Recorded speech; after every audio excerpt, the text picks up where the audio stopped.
ఒకటి కాదు రెండు కాదు ఏకంగా 10 మేకపోతలు అయితే వేస్తారనమాట. అయితే ఏం జరిగిందంటే ఒమ్మిలో ఒక ఈవెంట్ వచ్చింది అనమాట. మెచ్యూర్ ఫంక్షన్ భోజనాలు ఉండాలనేసి నేనైతే వెంటనే వెళ్ళిపోయాను. ముందు రోజు ఒక 200 మందికి భోజనాలు ఉండాలంటే హెల్తీ ఫంక్షన్ ఉందనేసి వెంటనే వండేసాం అనమాట. నైట్ పడుకున్న తర్వాత మార్నింగ్ లేచేసరికి మటన్ అయితే కొట్టేసారు. ఈ లోపు అయితే దేవుడికి దండం పెట్టుకుని పని అయితే స్టార్ట్ చేసాము. నీట్ గా సామాన్లు సర్దుకునే లోపు అయితే మటన్ వచ్చింది అనమాట. మటన్ కూడా ఎక్కిస్తాం. మటన్ అయితే నెక్స్ట్ లెవెల్ గా రెడీ అయిపోయింది.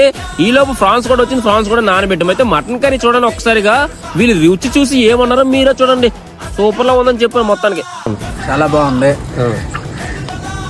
నేనైతే పెద్దగా మటన్ చికెన్ తినగానే కానీ యాక్సిడెంట్ ఉంది. ఆ తర్వాత 2 బిన్లు అయితే ప్రాన్స్ బిర్యానీ వేస్తాం. తర్వాత చికెన్ 65 కూడా వేస్తాం. చాలా నీట్ గా వచ్చింది. తర్వాత ప్రాన్స్ ఒకసారి చూడండి సూపర్ లా వచ్చింది అనమాట. అయితే మొత్తానికి వీళ్ళు రివ్యూ ఇచ్చారు. ఏమన్నారో చూడండి.